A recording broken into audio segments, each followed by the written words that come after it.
धरती के साथ साथ सौर मंडल में और भी कई ग्रह हैं, लेकिन आपको पता है ग्रह कैसे बनते हैं? यह सवाल सभी के मन में होता है। ग्रह बनने का प्रक्रिया काफी समय लेता है। सबसे पहले एक बहुत बड़ा क्षुद्र गोलक होता है जिसे सौर मंडल कहा जाता है। वैज्ञानिकों के अनुसार एक बहुत बड़ा बादल अपने ही आकर्षण के प्रभाव से सिकुड़ने लगता है।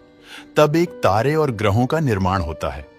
इस गैस के सिकुड़ते बड़े गोले को नेबुला कहते हैं।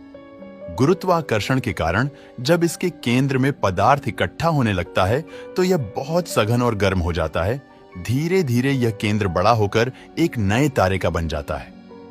गुरुत्वाकर्षण के प्रभाव से जब गैसें केंद्र की ओर गिरती है तो यह बादल घूमने लगता है।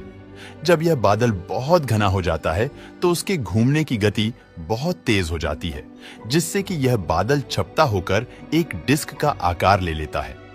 इस डिस्क को सर्कमस्टेलर और प्रोटोप्लैनेटरी नाम दिया गया है। यही ग्रहों की जन्मभूमि है। इस डिस्क में पाया जाने वाला पदार्थ आपस में जुड़कर छोटे छोटे पत्थर और चट्टानें बना लेता है।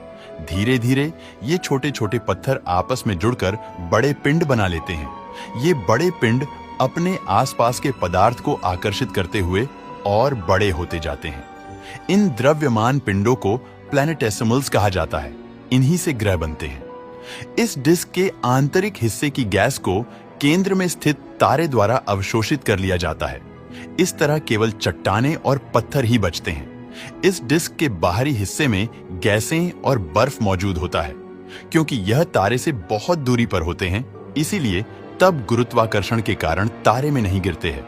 यही कारण है कि केंद्र में स्थित तारे के आसपास चट्टानी ग्रह पाए जाते हैं, जबकि तारे से दूर गैसीय ग्रह और बर्फीले ग्रह पाए जाते हैं। केंद्र में स्थित तारे के आसपास से चट्टानी प्लैनेटेसिमल्स पिंड बनते हैं।